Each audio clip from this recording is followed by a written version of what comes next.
I have come to the end of my Hugo and Nebula Award Winners project. This is my final wrap-up of all the books I read in December.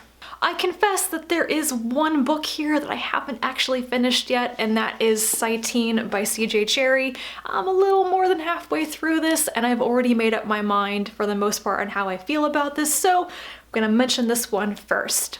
This is set in the same universe as Down Below Station, which I think was a joint winner of these two awards, and I really liked it. However, Cyteen is not pushing those same buttons. This is a science fiction novel from the 1980s that explores the ethics of cloned and genetically modified human beings who are often treated like programmable machines. These issues fascinate me, but the execution of them in this book is so slow. It's a slog to get through. It's not very interesting. The characters are not engaging. I really don't want to read hundreds of detailed pages about how one cloned bratty little girl is raised on a daily basis, but that's what a lot of this is about. It's not my least favorite book from this project. It's definitely not my favorite, but I don't think I will ever mention it again. Now I will talk about the 12 books I actually finished in December in the order in which I read them, and because I have forgotten quite a bit about publication dates and such, I will put that information down below, including which awards they won. Some of them I remember, some of them I don't. Moving Mars by Greg Bear. This is a science fiction novel about the political problems between Mars and Earth and other interplanetary alliances and powers, and how people on Mars eventually decide to literally move their planet. I didn't like this book. I actually talked about it in a wrap-up in which I said that I wasn't going to talk about it anymore because I kind of ranted, so that is that. Keeping promises to myself. I am not super inspired to read anything else by Greg Bear, but a couple of people have mentioned that some of his other, perhaps earlier books really were good, so I may give him another try in the future. I read Parable of the Sower and Parable of the Talents by Octavia E. Butler. These are dystopic science fiction novels from the 1990s, and the second one, Parable of the Talents, won a Nebula Award. I did an entire overview of these two books in the Earthseed series, which I will link up there. The short version here is I really loved Parable of the Sower. It was such a well-executed, beautiful dystopia, just so wonderful. And its sequel, Parable of the Talents, went even darker and into very rapey territory. It was still very good. It was just a great continuation of the story, but it took me into territory I was not comfortable reading about, and therefore my enjoyment of it was extremely tempered. Rite of Passage by Alexei Panshin. This was a really pleasant surprise for me. It's a 1960s young adult science fiction coming-of-age story. Unlike a lot of winners for these two awards, it really does feel like young adult. There are only a couple of non-adult SFF novels that have won these awards, and I've never heard anything about Rite of Passage, but I would recommend it as a YA novel today for modern readers. It is really a coming-of-age story. It's about a 14-year-old girl who lives on a spaceship. There's a whole culture of people who live on spaceships now. They've kind of emigrated out from Earth, and in order to control their population size to keep it to a reasonable level on their spaceships, they send all teenagers through this ritual, a rite of passage, where they go down to a planet for 30 days and they have to survive on their own. They are actually prepared for this, but it is literally meant to cull out the idiots and the people with no survival abilities. The protagonist has to prepare and survive her ordeal, and there's a pretty hefty ethics lesson at the end about how people who live on planets are people too. It was not perfect, but it was very pleasant to read. The writing style didn't feel too dated, and I was just really happy reading it. No Enemy But Time by Michael Bishop. I hated this book. I thought it was laughably bad, and I gave it 1 star.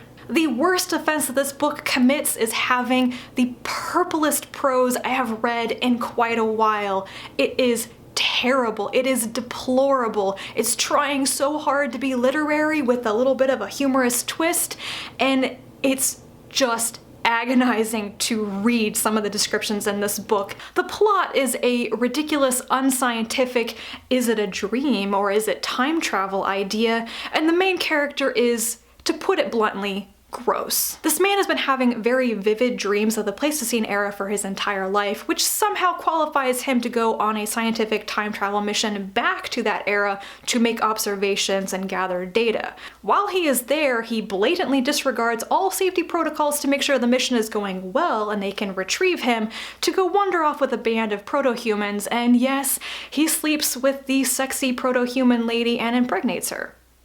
And yes, she dies because she's a lady. Then when he gets home, it's like, was this really time travel or was it a dream? There is no good explanation for this. Is this a science fiction novel or is it fantasy? Is it some weird blend of the two that doesn't work very well for me?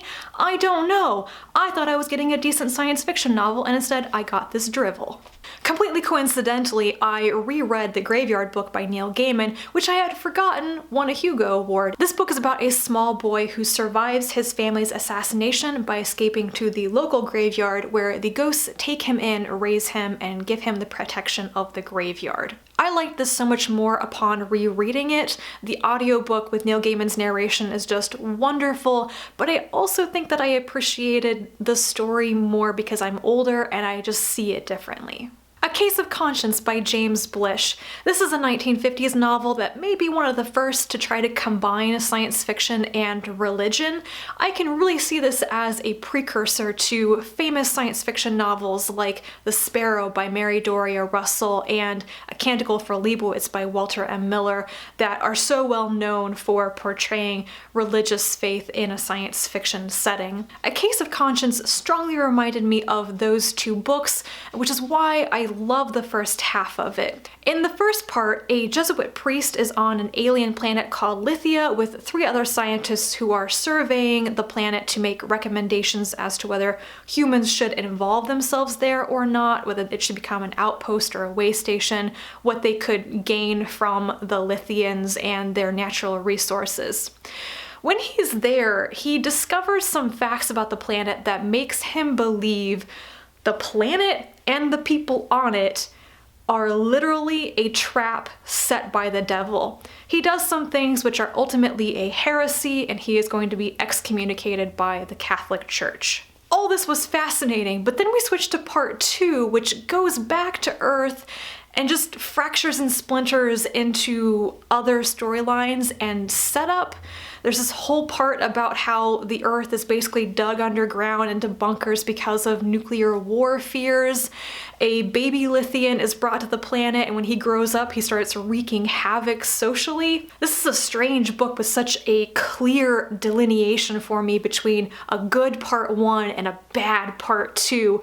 The first part is this tight close-up of the priest and his inner thoughts, what he's struggling with, and it's a little difficult to understand the theology, perhaps a bit dated because this is based on 1950s Catholic doctrine, but interesting nevertheless. Then I flip to the second part and everything I liked about the first part is gone. This for me is one of those books that I am really glad I read because I can see how it's influenced other books, and not so much because it is 100% amazing. Then I read The Shadow of the Torturer and The Claw of the Conciliator by Wolfe. These are from 1980 and 1981, and the second one, Claw of the Conciliator, won a Nebula Award. I'm pretty sure that diehard fans of this series called The Book of the New Sun consider it to be science fiction because, as you learn near the end of the second book, this is a pretty science fictional world that has forgotten how the technology works, where it looks more like magic because people don't understand it. For my own purposes, I'm classifying these as fantasy because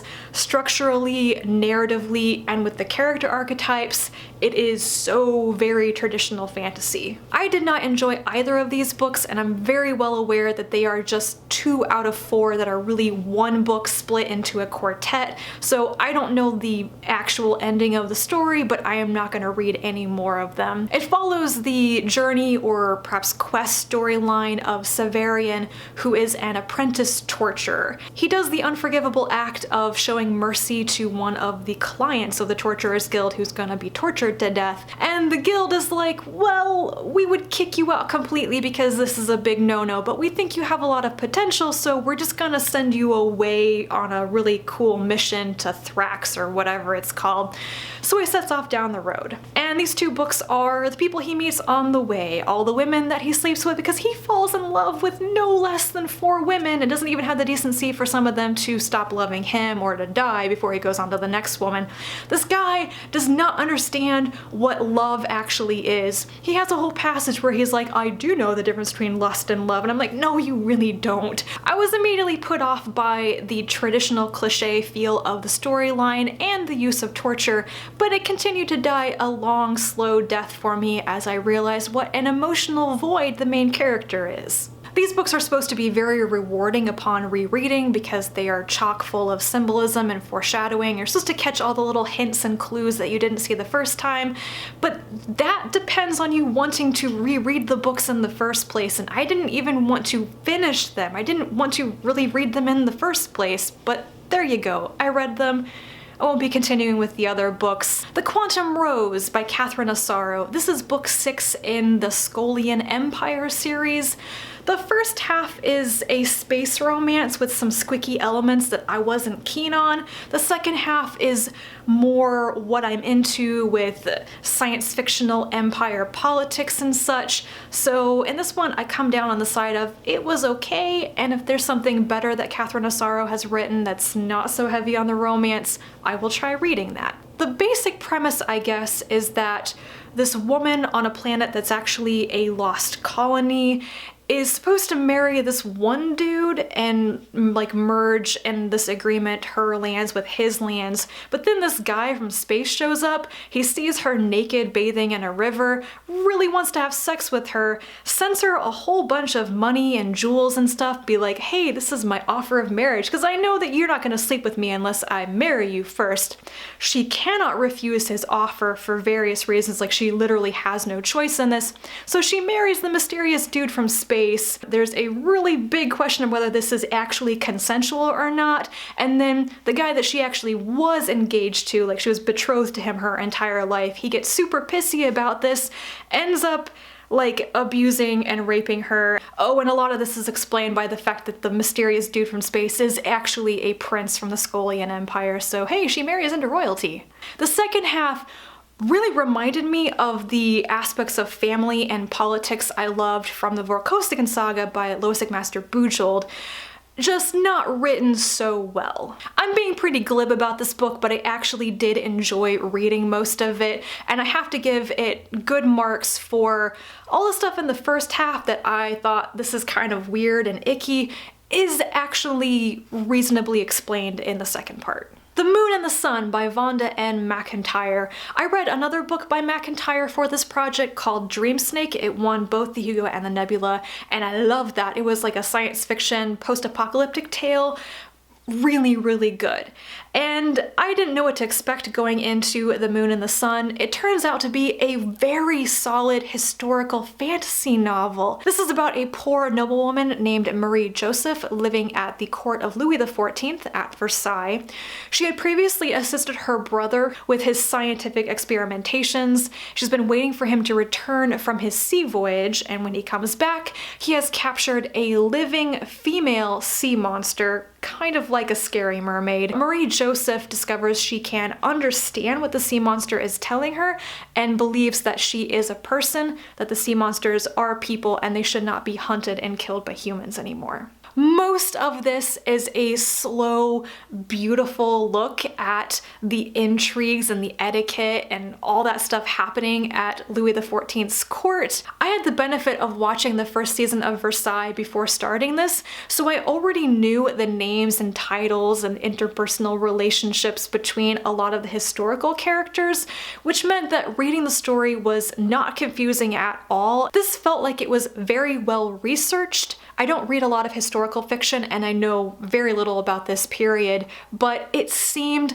realistic and I enjoyed the heck out of it. And last, and kind of least, Timescape by Gregory Benford. This is another science fiction novel from the 1980s that I didn't like that much. The plot is that a scientist in England in the 1990s discovers how to send messages back in time using tachyons.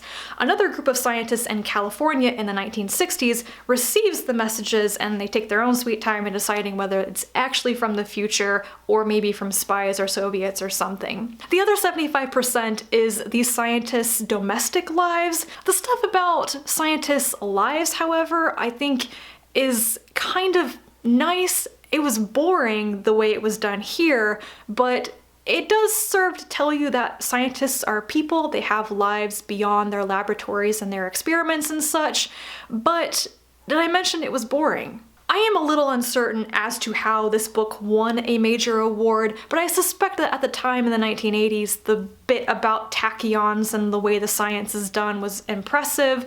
To me, it just sounded like one of those Star Trek hand-wavy science gibberish things. However, I listened to this on audiobook, and it's very likely that I tuned out some important key plot explanations, so if you know something that I clearly did not get, feel free to tell me in the comments down below. That's it for this wrap-up. I will be talking more about my favorite books and my DNFs from this project, so stay tuned if you want to know more about Hugo and Nebula award winners. And my battery's gonna die, so sayonara. Thank you so much for watching, and I will talk to you again soon.